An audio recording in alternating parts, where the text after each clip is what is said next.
Composition of nucleic acid.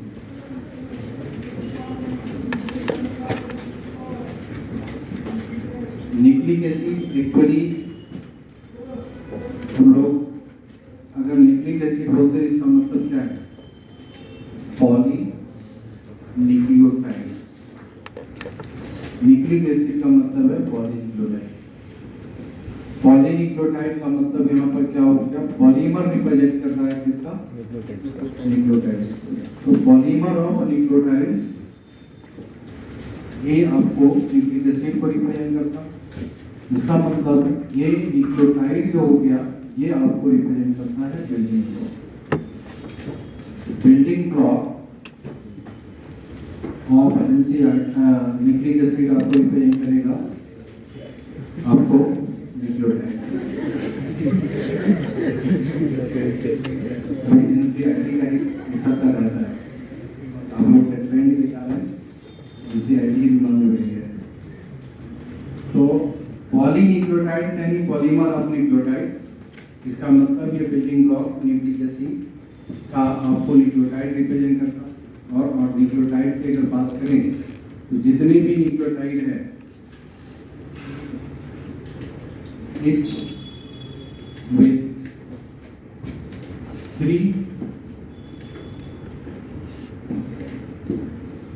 distinct chemical components.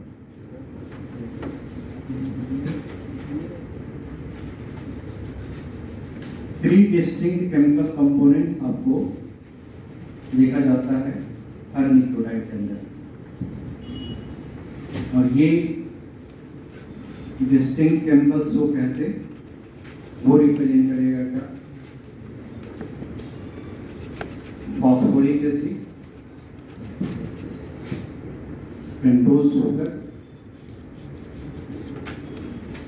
And nitrogenous base.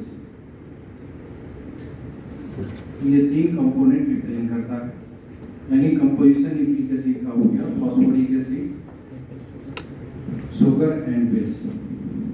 ठीक है, तो पहला इसमें हम लोग अगर फॉस्फोरिक एसिड की बात करें,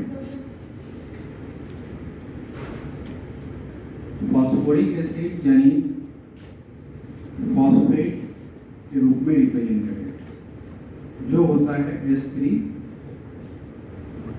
के फॉर्म में। फॉस्फोरिक एसिड करता क्या है? एक्चुअली ये फॉस्फेट है जिससे आपको 3 OH लगा हुआ है। हर OH अटैचमेंट साइट प्रोवाइड करने का काम करता है। इसका मतलब क्या हुआ? यहाँ पर एक फॉस्फोरिक एसिड 3 अटैचमेंट साइट बना सकता है। इसका सेंस ये हुआ कि फॉस्फेट जो होगा एक प्रकार का लिंकर मॉलिक्यूल का काम करता है। ये एक लिंकर मॉलिक्यूल का काम करता है। इसीलिए अगर आपको बोला जाएगा कि पॉलीन्यूक्लियोटाइड जो बनता है, उस पॉलीन्यूक्लियोटाइड में बनने में इन्वॉल्व कौन होता है? Phosphoric acid. यही बॉन्ड बनाता है जिसको हम ईस्टर बॉन्ड कहते हैं, और यही ईस्टर जब बनता जाता है तो उस ईस्टर बॉन्ड के फॉर्मेशन के कारण पॉलीमर तैयार हो जाता है। तो एक प्रकार से ये लिंकर मॉलिक्यूल के रूप में काम करेगा फॉस्फोरिक एसिड।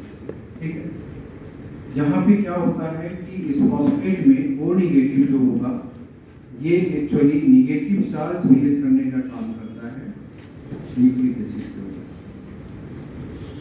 अगर पूछा जाएगा nucleic acid negatively charge molecule है तो क्यों है? वो निगेटिव है, समझ गए? ये उसको निगेटिव चार्ज बनाने का काम करता है। यानी फॉस्फोरिक एसिड माइक्रो को मैक्रो फॉर्म में कन्वर्ट करने का काम करता है। तो माइक्रो मॉलिक्यूल हो गया न्यूक्लियोटाइड्स, और उस न्यूक्लियोटाइड्स को पॉलीन्यूक्लियोटाइड्स में कन्वर्ट करेगा कौन? Phosphoric acid. तो माइक्रो को मैक्रो में कन्वर्ट करने का काम करता है। इस तरह का फंक्शन लिखा जाता है फॉस्फोरिक एसिड। पेंटोज शुगर यानी ये हो गया मोनोसेकेराइड। एनसीईआरटी में मोनोसेकेराइड लिखा है, तो वो मोनोसेकेराइड पेंटोज शुगर का फॉर्म है। पेंटोज शुगर जो एक प्रकार का मोनोसेकेराइड है, इसका एग्जिस्टेंस न्यूक्लिक एसिड में दो तरह का देखा जा सकता है। एक आपको इस प्रकार का हो सकता है,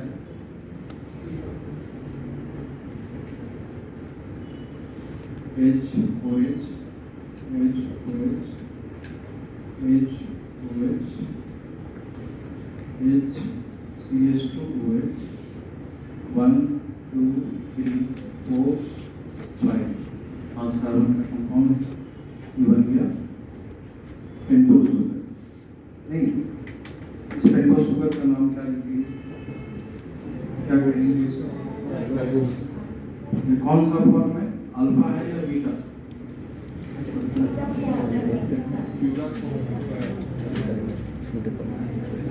अल्फा है क्या है? अल्फा वो चीज है।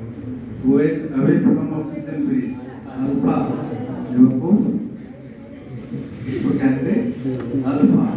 ठीक, और इसका स्ट्रक्चर है प्यूराल फॉर्म है, राइबोस का है, तो क्या कहेंगे, अल्फा राइबो फ्यूरानोस। ठीक है, यानी ये हो गया राइबोस शुगर। और राइबोस शुगर कैरेक्टर है किसका, आरएनए का। तो ये आरएनए में पाया जाता है, तो आरएनए में ये राइबो फ्यूरानोस का फॉर्म रिप्रेजेंट करेगा इस प्रकार से। एक आपको इस तरह से देखा जाएगा,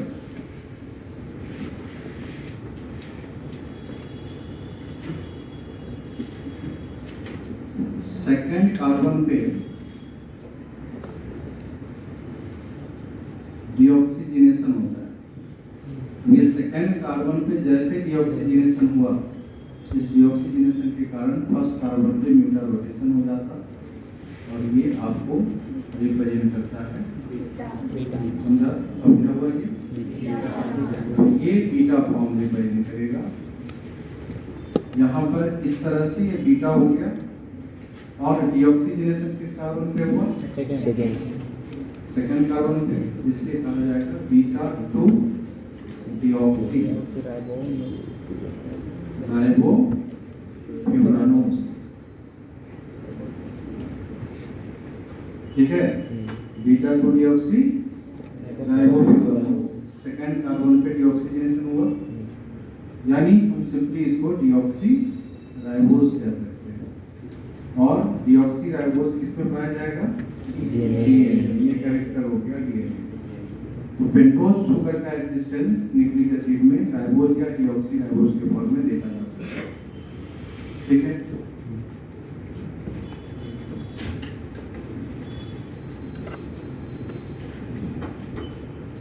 थर्ड कंपोनेंट है नाइट्रोजनस बेस।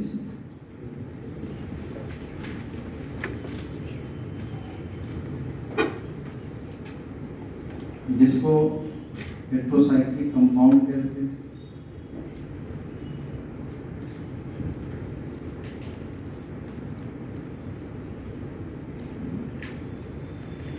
एनसीईआरटी में इसको लिखेगा हेट्रोसाइक्लिक स्केलेटन में।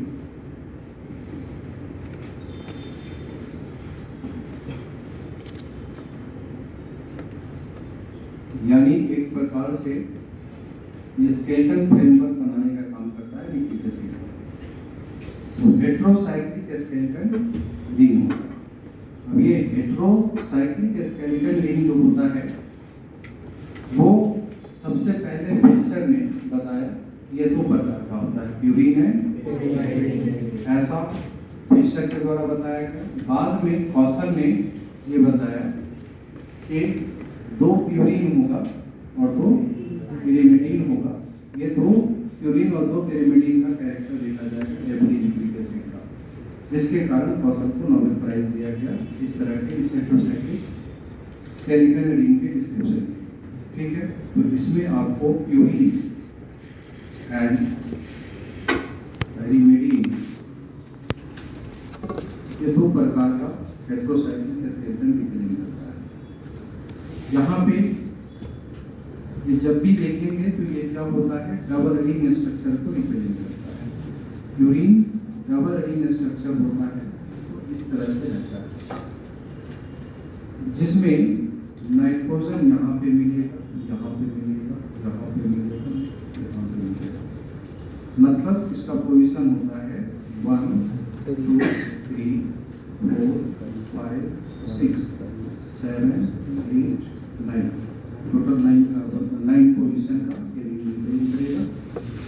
यहाँ पर इस तरह का जो ये पोजीशन शो करता है वो आपको देखा जाता, ये जो डबल रिंग स्ट्रक्चर है उसमें फर्स्ट रिंग को क्या कहते हैं, पहला जो रिंग होता है ये पिरिमिडीन हो गया, इस रिंग को पिरिमिडीन रिंग कहते हैं। और दूसरा जो रिंग है इसको इमिडाज़ोल रिंग कहते हैं, इमिडाज़ोल रिंग, दोनों मिलकर के बना दिया प्यूरिन रिंग। समझ गए, पिरिमिडीन प्लस इमिडाज़ोल ये दोनों मिलकर के बनाता है पिरिमिडीन रिंग। इसका मतलब पिरिमिडीन यहाँ पर सिर्फ इमिडाज़ोल को हटा दे तो पिरिमिडीन रह जाए। तो ये आपको पिरिमिडीन का जो फॉर्म रिप्रेजेंट करता है वो इस तरह से होगा, नाइट्रोजन का ये पोजीशन शो करेगा 1 2 3 4 5 6। आप इसमें हमेशा इसका काउंटिंग एंटी क्लॉकवाइज होता है और इसमें इसका काउंटिंग दोनों तरह का होगा, एंटी क्लॉकवाइज भी और क्लॉकवाइज भी ले सकते हैं। क्लॉकवाइज देंगे तो 1 2 3 4, यहाँ 6 है, वेरिएशन क्या होगा 1 और 6 का वेरिएशन आ जाएगा, रिमेनिंग सब सेम है।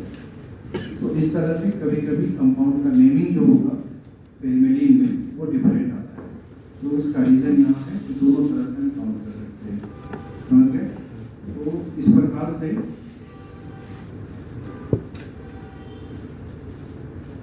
और ऐसा क्यों है कि इसका काउंट दोनों तरह से लेते हैं, रीजन क्या है, क्योंकि इसमें ऑक्सो ग्रुप है और ऑक्सो ग्रुप ही इसका मेन डिटरमिनेशन करने का काम करता है। इसका प्रीडोमिनेंट ग्रुप एमाइन होता है, उसका प्रीडोमिनेंट ग्रुप ऑक्सो होता है यानी कीटो होता है। तो इस तरह से ये देखा जाता, यानी इसमें सिर्फ पिरिमिडीन रिंग होगा, ओनली पिरिमिडीन रिंग रिप्रेजेंट करता है। तो प्यूरिन का मतलब हुआ पिरिमिडीन रिंग प्लस इमिडाज़ोल, इससे बना हुआ रिप्रेजेंट करता है।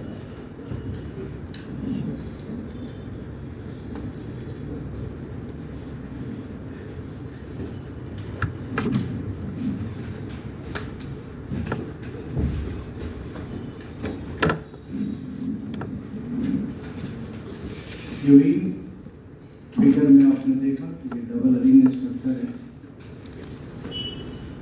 जिसमें नाइट्रोजन का पोजीशन कहाँ कहाँ है, फर्स्ट थर्ड 7 है 9, इस पोजीशन से देखा जाता है।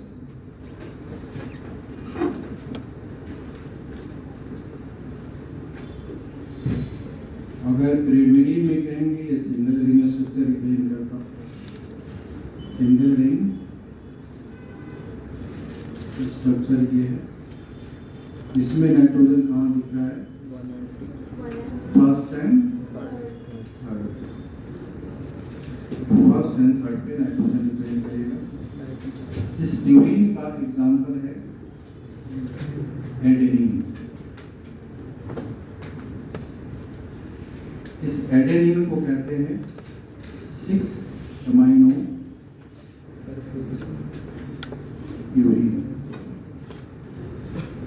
6 अमाइनो प्यूरिन का मतलब क्या है, ये आपका जो रिंग रिप्रेजेंट करता है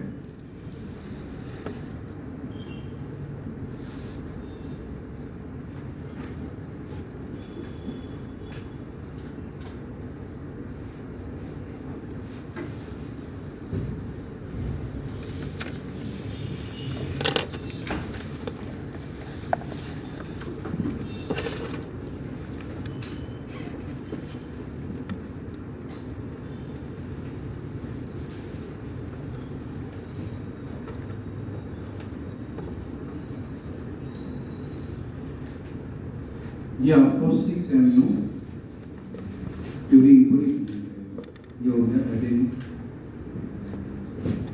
दूसरा इसका एग्जांपल है गुआनिन। गुआनिन को कहते हैं 2 एमाइनो 6 ऑक्सो प्यूरिन।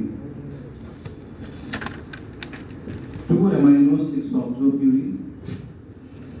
तो जस्ट आपको ये पता है रिंग के बारे में, तो वहां से आप इसको रिप्रेजेंट कर सकते हैं।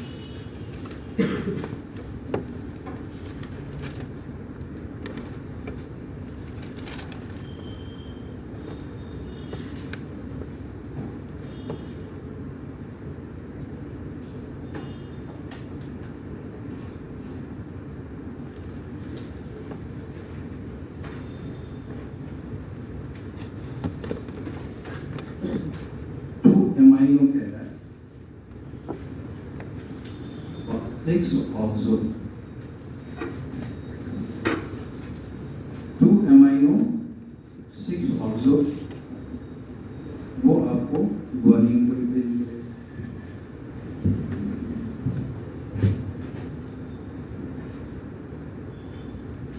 एमिलीन का एग्जांपल है थायमीन।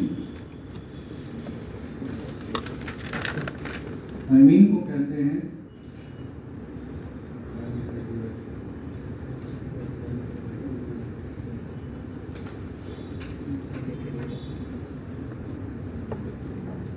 2,6 डाइऑक्सो 5-methyl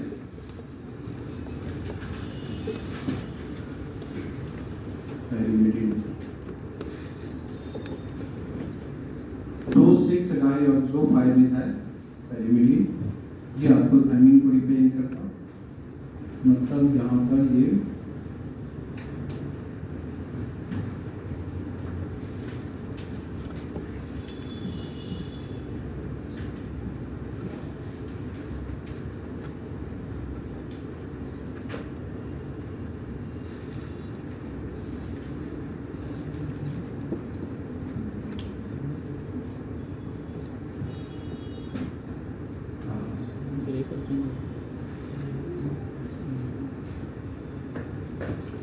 ये आपको रिप्रेजेंट करता है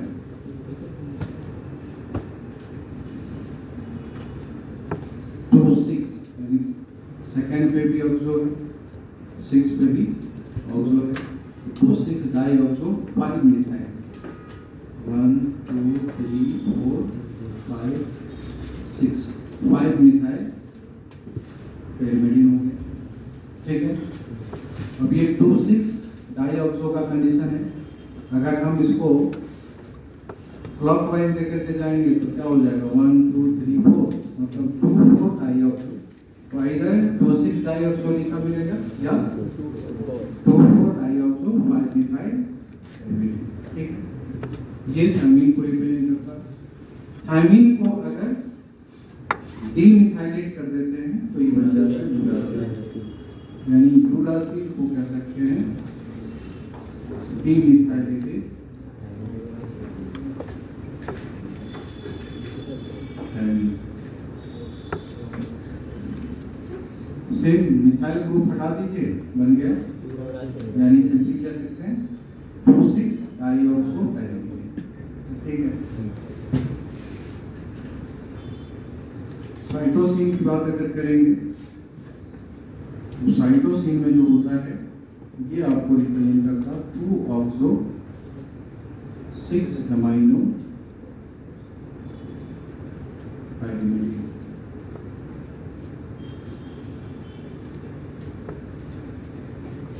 2 ऑक्सो 6 एमाइनो pyrimidine ये आपको साइटोसिन रिप्रेजेंट करता है, मतलब ये आपको इस तरह से दिखेगा।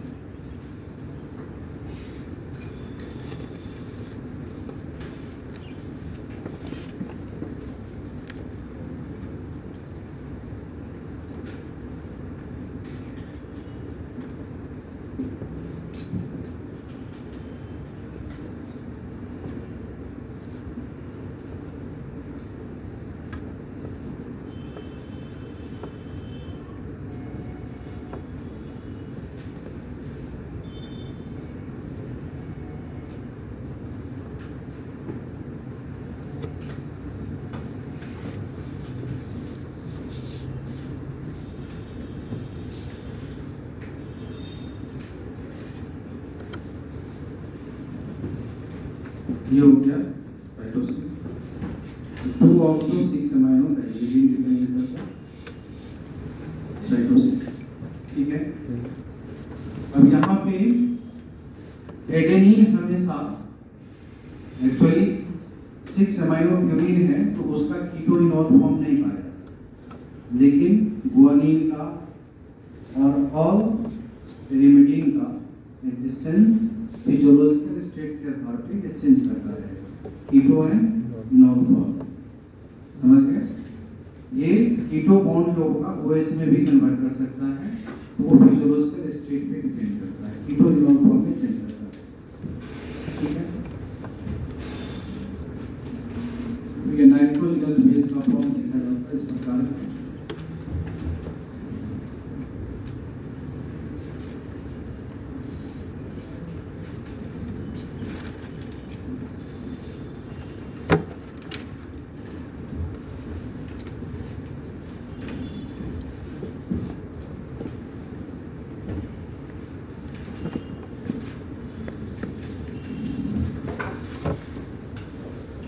तो बेस मेन स्केलेटन होता है, और बेस से अगर शुगर अटैच कर जाता तो इसको हम न्यूक्लियोसाइड कहते हैं,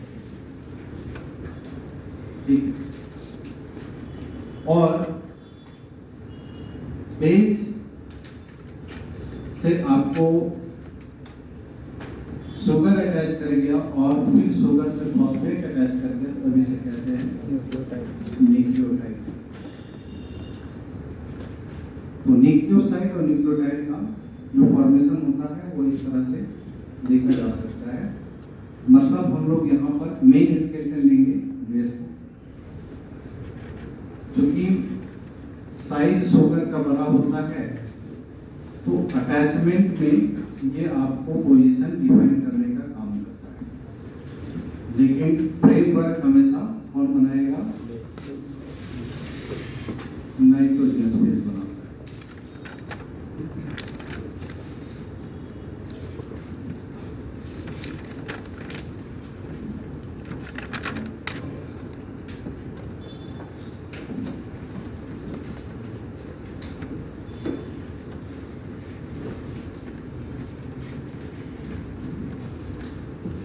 अब ये आपको राइबोज शुगर है,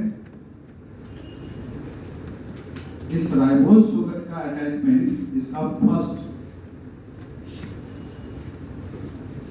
पोजीशन का जो OH होगा हमेशा बेस का 1 या 3rd, समझ गए, उनको काउंट के ऊपर डिपेंड करता है, हमने काउंटिंग एंट्री क्लॉक लिया है, क्लॉक लिया, फर्स्ट या 3rd, इस पे डिपेंड करता है कि यहाँ पर वो जो पोजीशन होगा उसका H ये इसके साथ एक बॉन्ड बनाता है जिसको कहते हैं ग्लाइकोसिडिक बॉन्ड।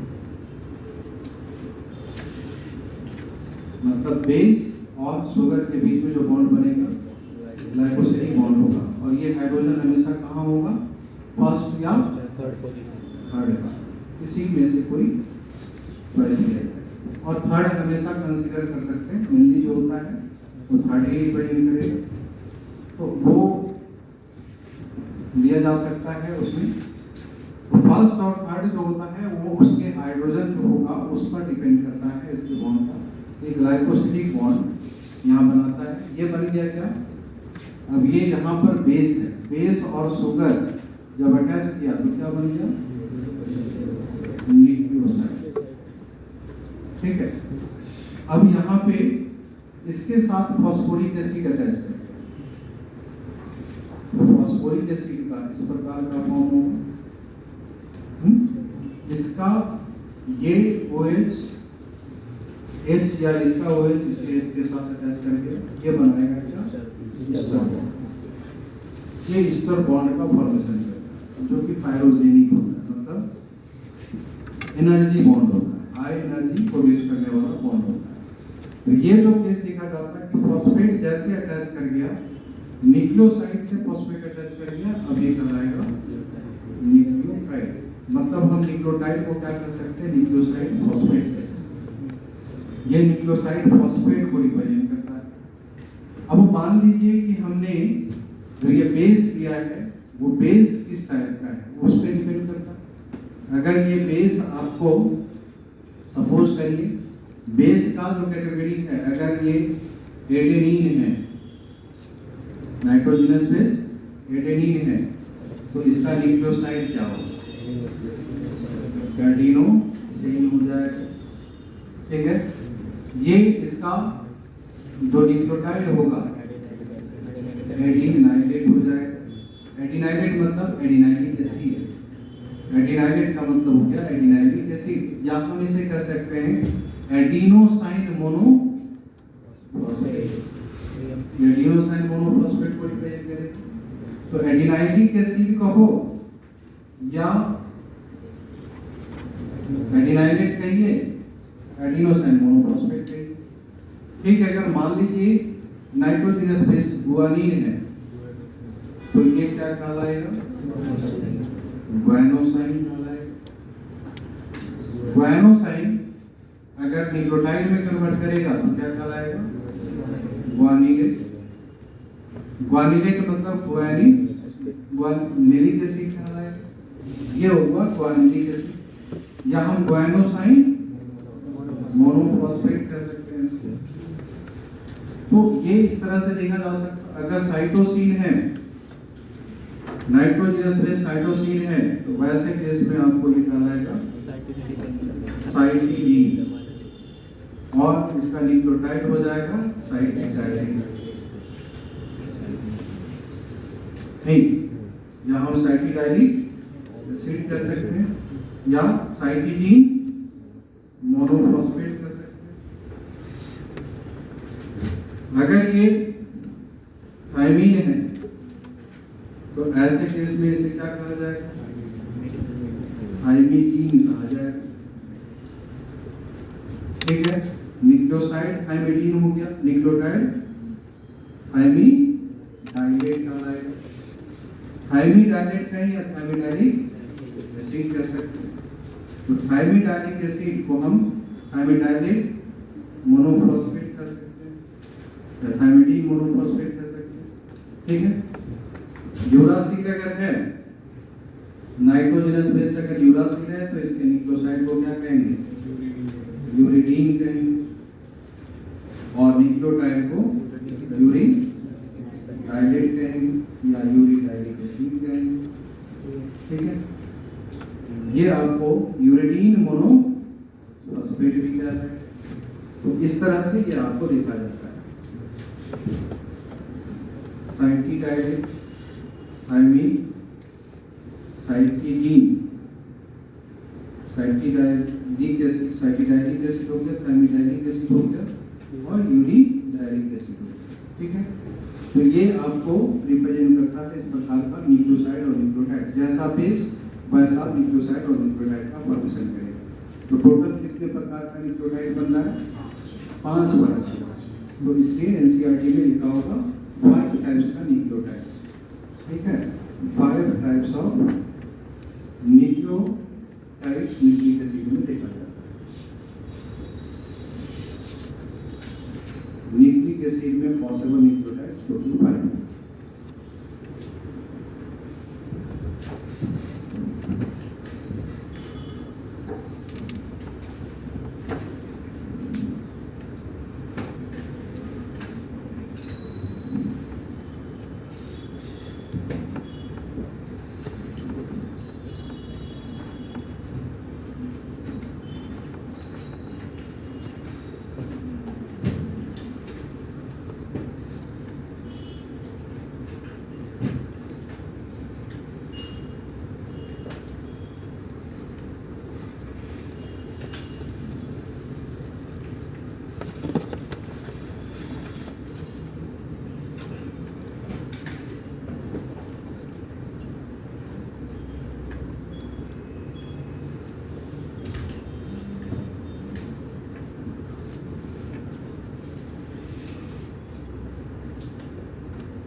देखिए यहाँ पर ये भी मोनोन्यूक्लियोटाइड ही है, लेकिन यहाँ पे अगर नाइट्रोजनस बेस एडेनिन है तो न्यूक्लियोटाइड हो गया एडिनोसिन।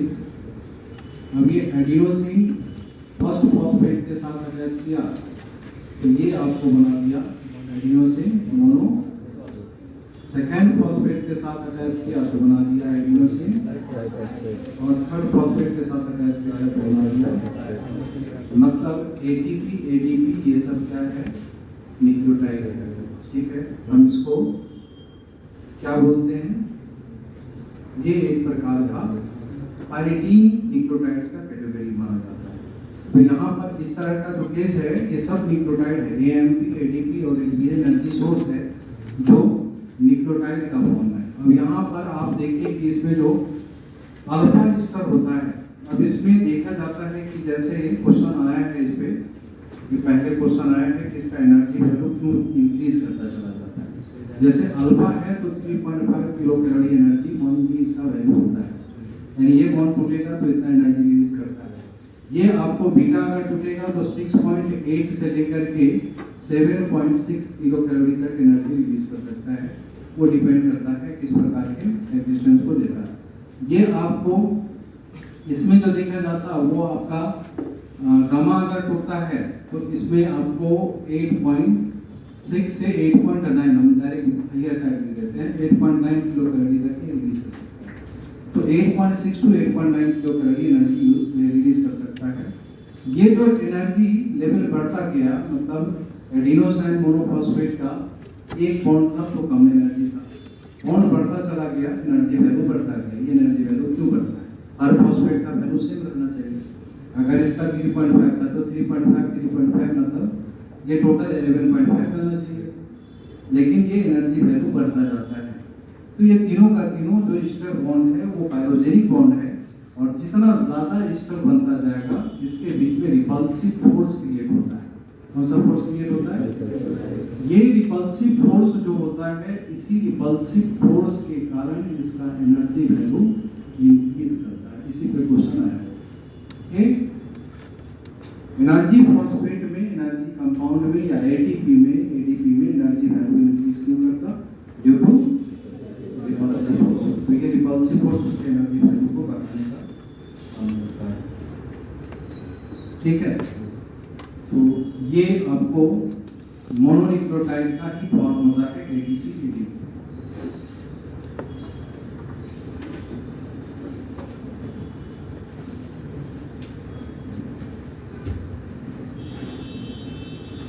डाइन्यूक्लियोटाइड, डाइन्यूक्लियोटाइड का मतलब हो गया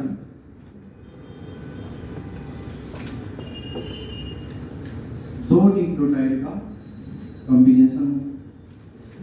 दो न्यूक्लियोटाइड का कॉम्बिनेशन हुआ तो डाइन्यूक्लियोटाइड रिप्रेजेंट करेगा। जैसे कि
अब ये दो न्यूक्लियोटाइड है, इस दो न्यूक्लियोटाइड में हमेशा याद रखना है कि थर्ड मॉइटी फिफ्थ मॉइटी के साथ अटैच करने का काम करेगा। इसका एज इसके OH के साथ अटैच करके ये आपको ईस्टर बॉन्ड कहलाता है। और ऑलरेडी फिफ्थ कार्बन के साथ फॉस्फोरिक एसिड अटैच किया है, तो यहाँ भी कौन था? Ester bond. ठीक है, ये दो ईस्टर बनने के कारण इस बॉन्ड को हम कहते हैं फॉस्फो। ये फॉस्फोडाइस्टर बॉन्ड का फॉर्मेशन किया। इसी फॉस्फोडाइस्टर बॉन्ड के बनने से ये पॉलीमराइज होता चला जाता है। यानी आपको पूछा जाएगा कि पॉलीमराइजेशन ऑफ न्यूक्लियोटाइड्स किस बॉन्ड के कारण होगा? फॉस्फोडाइस्टर से। जैसे पूछता है कि जिगजैग अरेंजमेंट किसके कारण होता, एंटीपैरेलल अरेंजमेंट किसके कारण होता, पॉलीमराइजेशन किसके कारण होगा। तो ऐसे केस में पॉलीमराइजेशन का कारण क्या होगा? फॉस्फोडाइस्टर बॉन्ड होगा। तो इस प्रकार से दो ईस्टर के ये फॉर्म को हम लोग कहते हैं। तो ये हो गया आपको फॉस्फेट मॉइटी। ये आपका फॉस्फेट मॉइटी को रिप्रेजेंट करता है, और यहाँ पर ये रिप्रेजेंट कर रहा है शुगर मॉइटी। थर्ड पोजीशन पे हो गया। फिफ्थ पोजीशन को फॉस्फेट मॉइटी कहते हैं, थर्ड पोजीशन जो हो गया इसको शुगर मॉइटी कहते हैं। मतलब क्या है यहाँ पर, ये अगर फर्दर कोई न्यूक्लियोटाइड अटैच करेगा तो नेक्स्ट थर्ड से अटैच करेगा। यानी शुगर का थर्ड पोजीशन और फॉस्फेट का मतलब नेक्स्ट न्यूक्लियोटाइड का फिफ्थ पोजीशन, यानी कि फॉस्फेट मॉलिक्यूल से अटैचमेंट देने का काम करेगा। समझ गया? तो ये जो ऐसे अटैचमेंट का कंडीशन होता है, इस प्रकार का अटैचमेंट होने के कारण आप इस मॉलिक्यूल को खुद देखो, कौन सा इधर अटैच कौन करेगा? ये OH, मतलब अटैचमेंट साइड कौन दे रहा है? Phosphate molecule. तो ये इधर किस कार्बन पे है? फिफ्थ कार्बन पे। यानी ये ओरिएंटेशन इसका क्या रिप्रेजेंट करेगा? 5'। इधर कौन सा अटैचमेंट साइड देगा? 3। यानी इसको हम लोग क्या कहेंगे? 3'। तो 3' 5' ओरिएंटेशन जो हम लोग लिखते हैं पॉलीन्यूक्लियोटाइड का, इसका मतलब है ओरिएंटेशन ऑफ न्यूक्लियोटाइड्स। न्यूक्लियोटाइड्स का अटैचमेंट साइड वैकेंट कौन है, उसी के आधार पे ये डायरेक्शन को हम लोग डिटरमाइन करते हैं। ठीक है, तो इस प्रकार से देखा जाता है। मान लो कि एक न्यूक्लियोटाइड एडेनिन है, ये हमने एडेनिन लिया, दूसरा न्यूक्लियोटाइड फ्लेविन लिया, तब ये डाइन्यूक्लियोटाइड का नाम क्या पड़ जाएगा?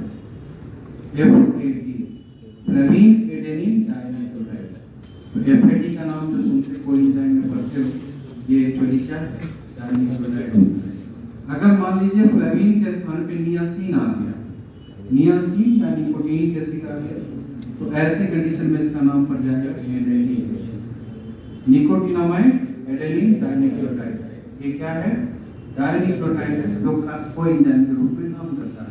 तो FAD NAD, ये बताने का पर्पस ये है कि क्वेश्चन सिंपल क्वेश्चन आता है कि select the correct sequence with respect to the molecular weight, और उसमें क्या रहेगा? FMN, FAD,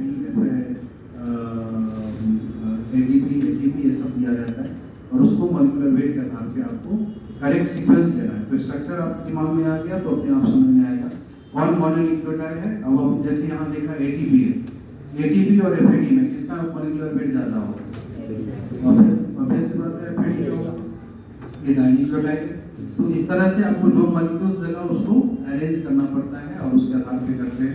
इस FAD के कंपेयर में मॉलिक्यूलर वेट NAD का ज्यादा होगा, क्योंकि ये नियासिन ये आपको एरोमेटिक फॉर्म रिप्रेजेंट करता है, और ये राइबोफ्लेविन जो होता है सिंपल होता है, शुगर होता है। राइबोफ्लेविन को आपने बताया ट्रायो शुगर का डिराइव्ड फॉर्म होता है।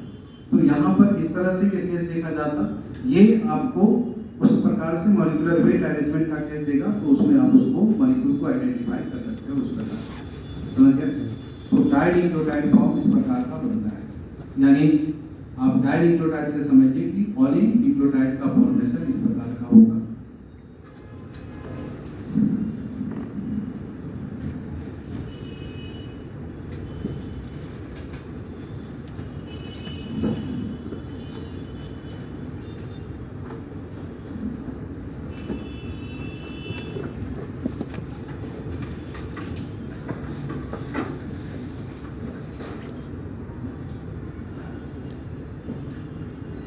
पॉलीन्यूक्लियोटाइड्स का मतलब है न्यूक्लियोटाइड्स का पॉलीमर होना, यानी n हो गया number of nucleotide.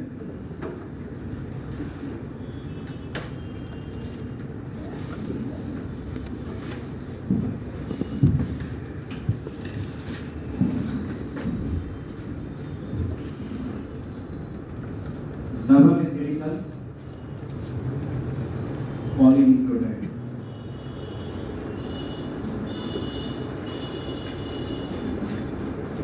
Double helical polynucleotide का मतलब हो गया polynucleotide plus polynucleotide.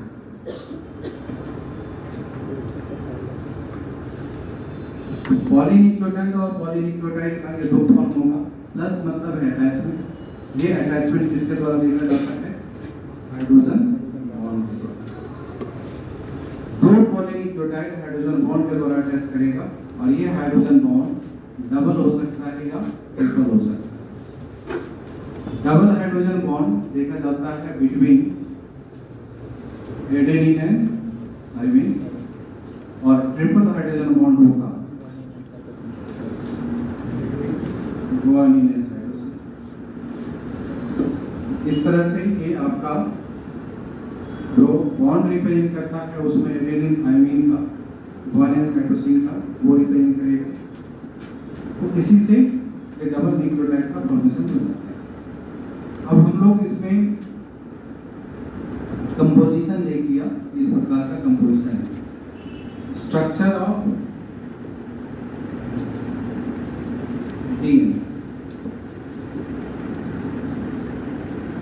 Structure of DNA का हम लोग देखेंगे तो कैसे ये देखा जाता है।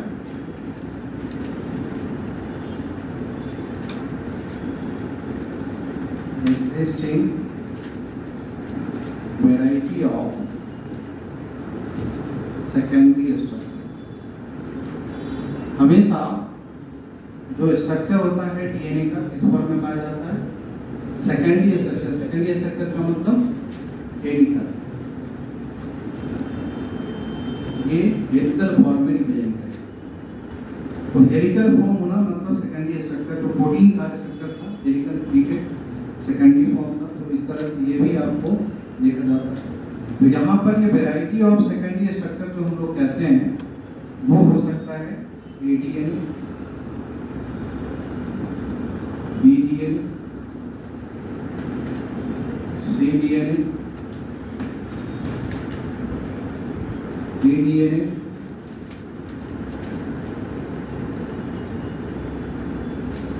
जेडीएनए।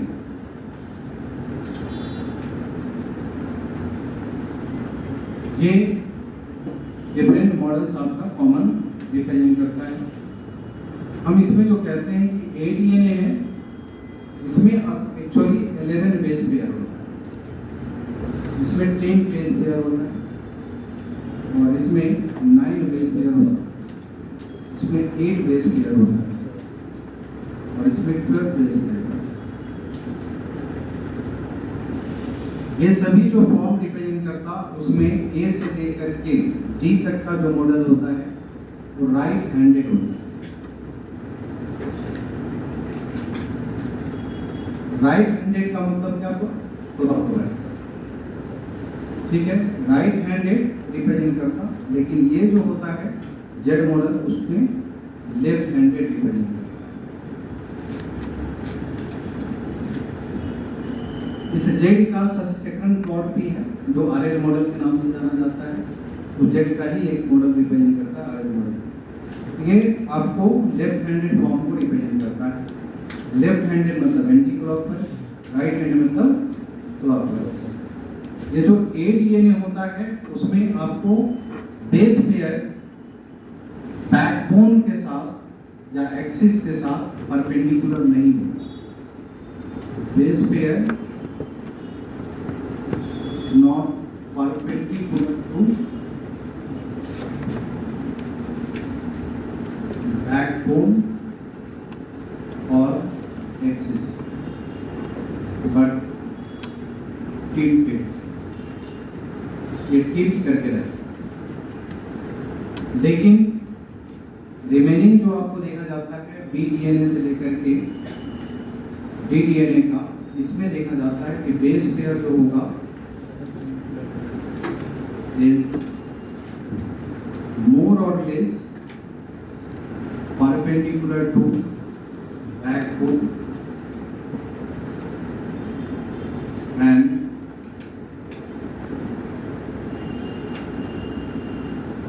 Placed inside. इनर इनसाइड या इन फेस, आपको एनसीईआरटी में इनर फेस लिखा है, तो इनसाइड या इनर फेस कर सकते हैं। इनर फेस की तरफ या फेस करता है इनसाइड की तरफ, वैसे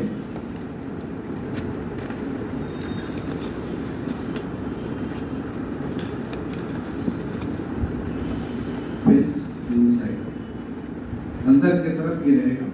तो ये आपको परपेंडिकुलर फॉर्म रिप्रेजेंट करता है।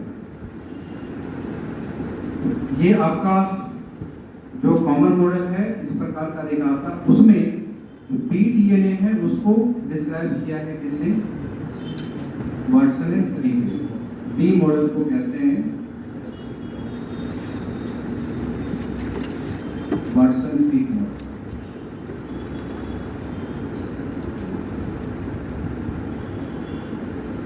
ये सबसे कॉमन मॉडल होता है। तो मोस्ट कॉमन मॉडल होता है जो आपको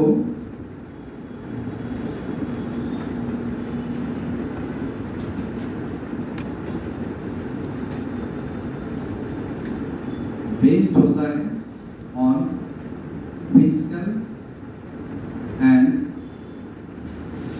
केमिकल कॉन्फ़िगरेशन।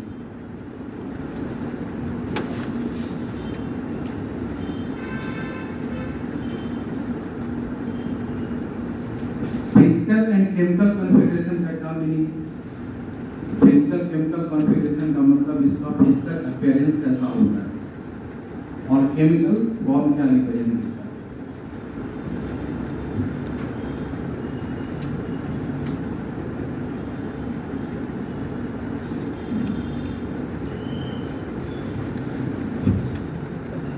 फिजिकल कॉन्फ़िगरेशन में इसको एक्सप्लेन किया गया था bye welkin, Franklin and Roslin ने। इसने एक्सरे क्रिस्टलोग्राफी किया और एक्सरे क्रिस्टलोग्राफी करने के बाद उसने ये बताया कि phosphate sugar base, phosphate sugar base, इसका अरेंजमेंट इस पैटर्न पे देखा जाता है।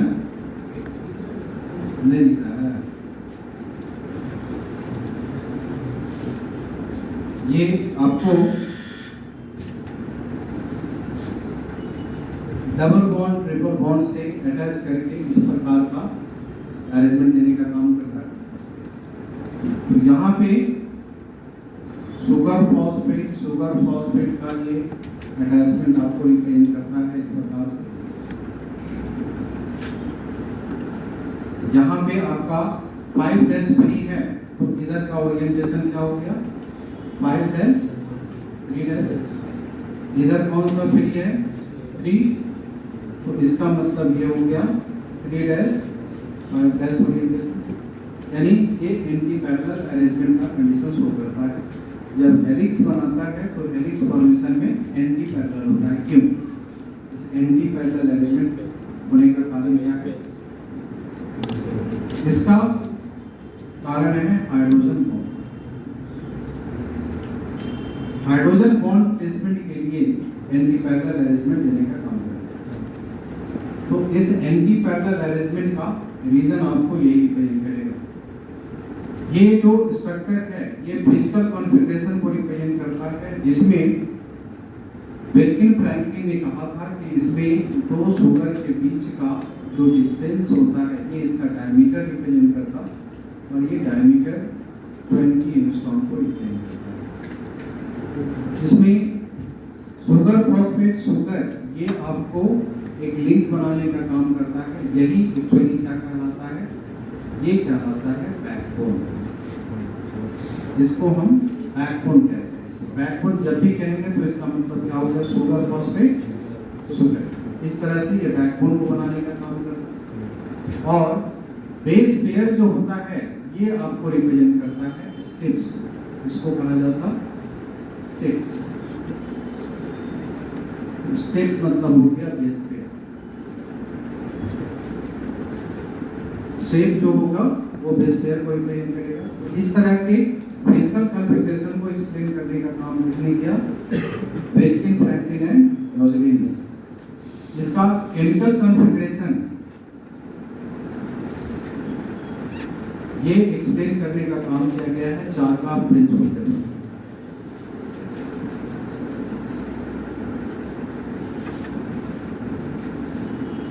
चारकॉफ प्रिंसिपल या बेस पेयरिंग रूल कहते हैं। बेस पेयरिंग रूल के द्वारा इसको एक्सप्लेन किया गया।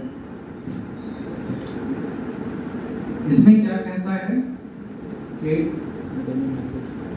Adenine and thymine of one strand is compulsory base pair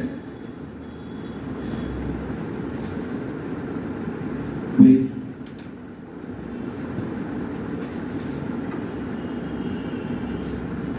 other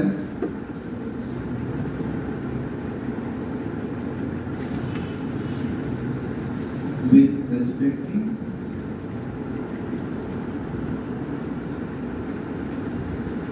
base pair respectively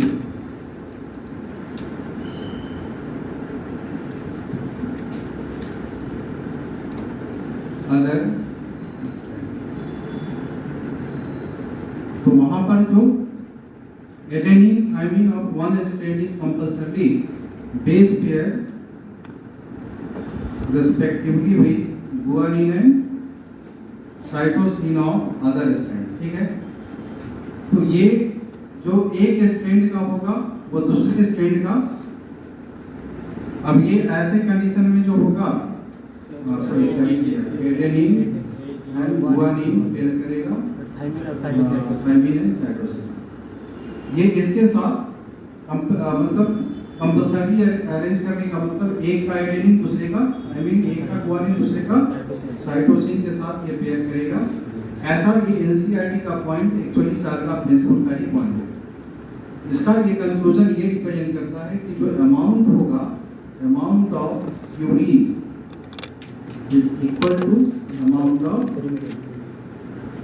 pyrimidine।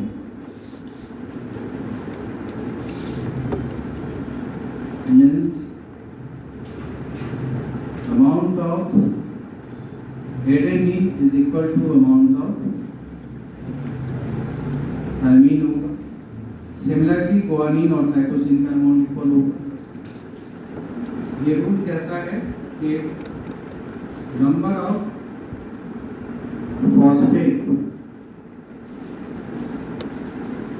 Equal to the number of pentose sugar और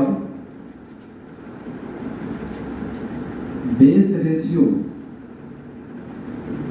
adenine plus thymine and guanine plus cytosine ये constant होता है।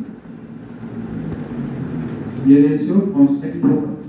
Constant कहने का मतलब होता है ये आपको फिक्स्ड होगा, फिक्स्ड वैल्यू शो करता है for each species. Her species का जो ये रेशियो होगा वो कांस्टेंट होता है, यानी वैरी करता है स्पेसीज टू स्पेसीज। जो इसके वैल्यू लोअर रिप्रेजेंट करता है, लोअर होगा प्रोकैरियोटिक ऑर्गेनिज्म का और हायर होता है यूकैरियोटिक ऑर्गेनिज्म। तो इस तरह से प्रोकैरियोटिक यूकैरियोटिक जो बेस रेशियो होगा वो आपको डिफर करता है। सिर्फ यहाँ पर वो डिफर करता है, अदरवाइज हम लोग देखते हैं कि इसमें जेनेटिक कोड यूनिवर्सल होता है। जेनेटिक कोड का अपीयरेंस यूनिवर्सल टाइप का शो करेगा, लेकिन सिर्फ डिफर करेगा यहाँ पर बेस रेशियो। तो चाहे प्रोकैरियोट हो यूकैरियोट हो, सभी में जेनेटिक कोड यूनिवर्सल होता है। अब इसी फिजिकल केमिकल कॉन्फ़िगरेशन के आधार पे आपको वाटसन क्रिक मॉडल जो है वो तैयार हुआ है।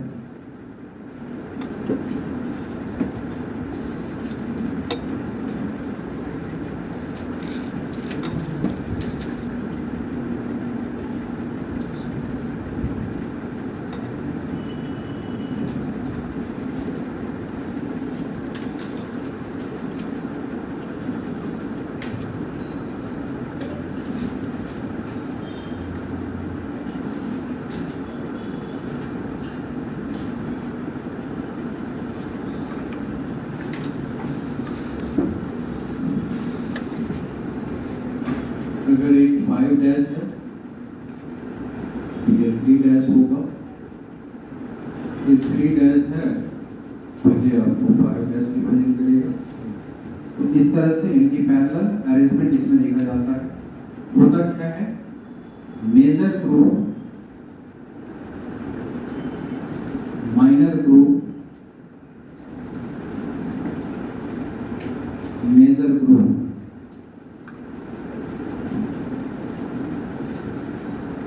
माइनर ग्रुप, इसी पे डिसाइड किया जाता है कि ये कंप्लीट टर्न है। तो यहाँ पर मेजर टू मेजर या माइनर टू माइनर जो ग्रुप होगा वो एक रिप्रेजेंट करता है कंप्लीट फुल टर्न को। Major to major group, minor group to minor group को हम क्या कहते हैं, ये रिप्रेजेंट करेगा वन फुल यानी complete turn of DNA double helix.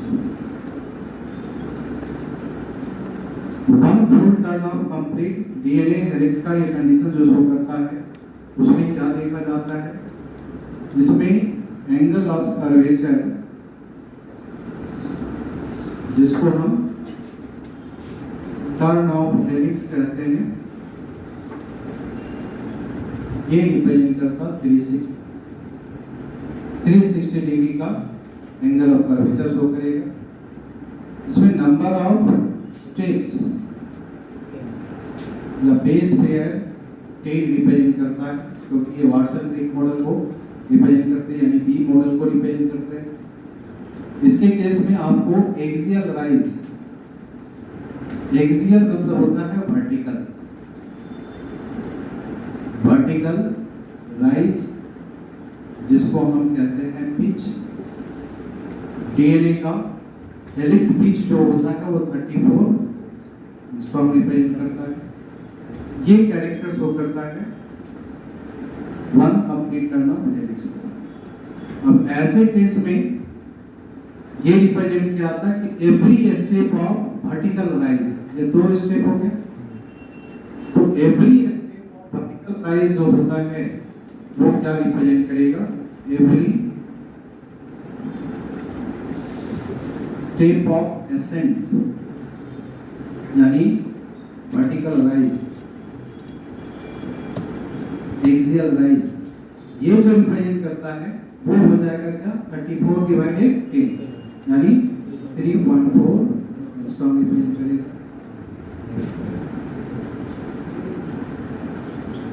तो ये आपको 3.4 इसको हम रिप्रेजेंट करता। अब कंप्लीट फुल टर्न कितना है 360 का, तो every turn, every step of turn जो होगा वो कितना हो जाएगा 36। ये जो आपको रिप्रेजेंट करेगा every step of turn, every step मतलब बेस पेयर टर्न जो होगा, एवरी बेस पेयर टर्न ये रिप्रेजेंट करेगा 36 डिग्री, ठीक। और यहाँ के 2 हेलिक्स है, इस 2 हेलिक्स के बीच का जो डायमीटर होगा उसको क्या कहेंगे 20, ये हो गया इसका डायमीटर। तो वो फिजिकल केमिकल कॉन्फ़िगरेशन का कंक्लूजन से ये वाटसन क्रिक मॉडल यानी बी डीएनए को अपडेट किया गया, समझ गए। तो इस तरह से ये आपको रिप्रेजेंट करता है फिगर बी डीएनए यानी वाटसन क्रिक मॉडल। बोलिए कुछ भी समझने में दिक्कत है इसको?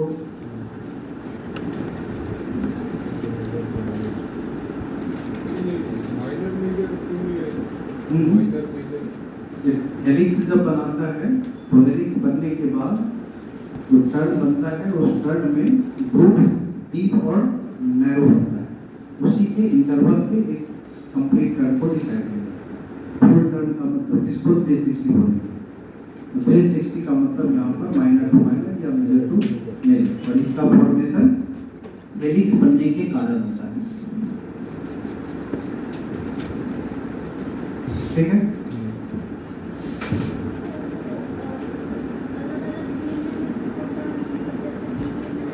सबका अलग अलग होगा। जैसे हमने वैल्यू लिखा है उसी के अनुसार ये एवरी स्टेप चेंज होता चला जाएगा। आप उसको यहाँ 10 से डिवाइड किया 360 और 34 में, जिसमें 8 है तो 8 से डिवाइड करेंगे, जिसमें 9 है उसमें 9 से डिवाइड करेंगे, उसके आधार पर से होगा। बेसिक पैटर्न में उसको लिख सकते हैं। ठीक है। मान लीजिए कोई क्वेश्चन में आपको दिया है एडेनिन 30% है, तो सेम डीएनए मॉलिक्यूल्स का साइटोसिन कितना परसेंट? 20%। तो ये आपको एडेनिन अगर 30 है इसका मतलब एडेनिन और थायमिन का होगा इक्वल होगा, मींस 30% है तो 30 60% होगा, तो बचा कितना? 40%। तो साइटोसिन और गुआनिन कितना हो जाएगा? 20%, मतलब 40% का एग्जिस्टेंस हो करेगा। तो इस तरह से इसमें इसको ले सकते हैं। ठीक है।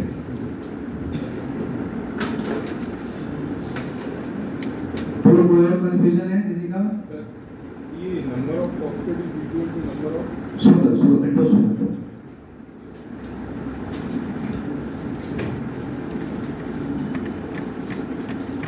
फिगर में तो समझ गए ना, बैकबोन किसको कहते हैं? इसको बैकबोन कहते हैं। ये हो गया बैकबोन, लाइन जो दिख रहा है ये हो गया बैकबोन, ये जो हो गया इसको कह दिया स्टिक। हमने फिजिकल कॉन्फ़िगरेशन में भी बता दिया है, वो फिजिकल कॉन्फ़िगरेशन का अपीयरेंस इस तरह से दिखेगा। ठीक है। क्या बताया बैकबोन का? बैकबोन का मतलब शुगर फॉस्फेट शुगर। ठीक है। और स्टिक का मतलब बेस। ठीक है।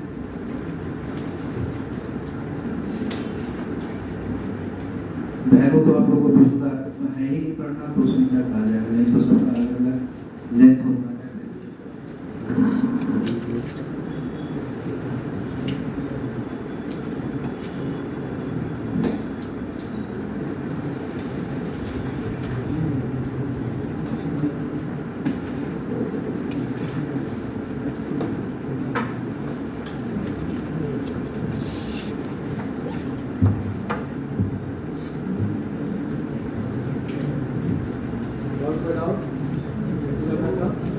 सर वो डीएनए इतना स्टेबल क्यों?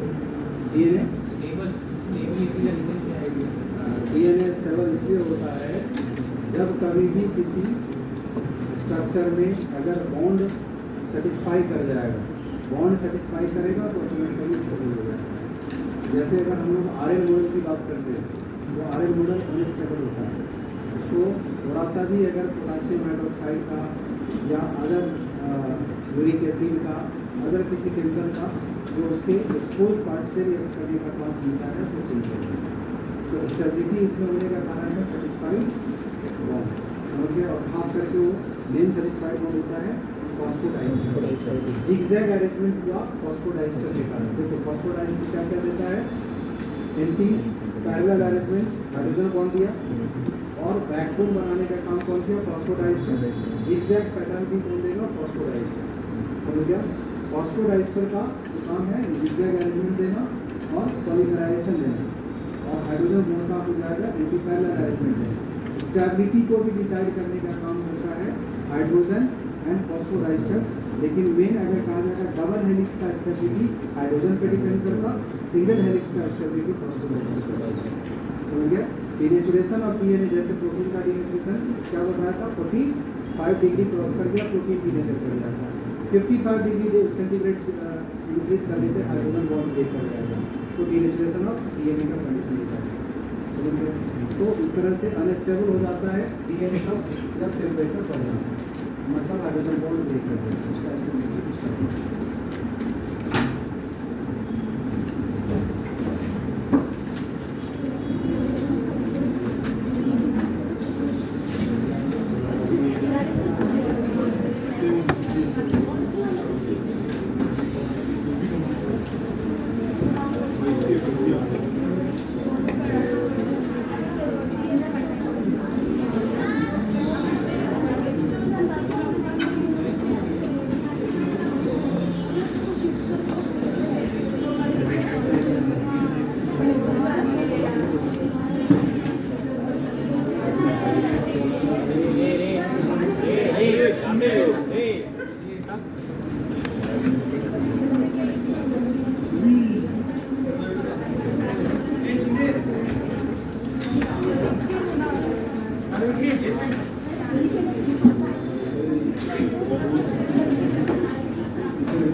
बहुत मजा नहीं लगता भैया आराम मैं ज़्यादा मेरी तो हाइट भी नहीं पहुंचा जब बच्चा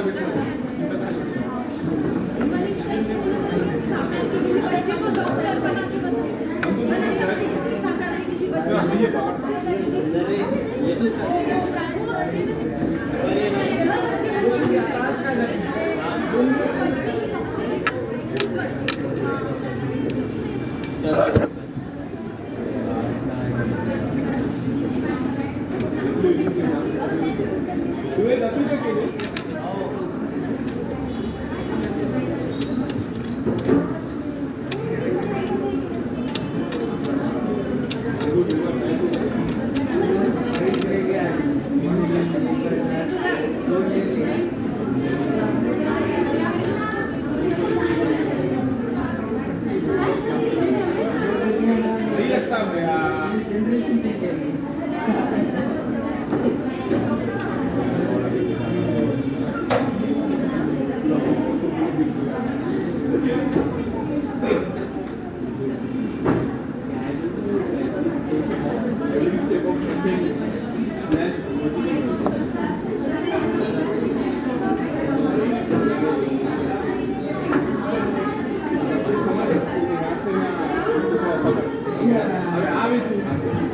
अबे इन्हें बोल रहा पैर को अच्छा पैर को लागी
पहली बार सुना तेरे को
सर वो एक इसमें जो दो पेरिविडिन और दो पायरिन ये किसने बताया?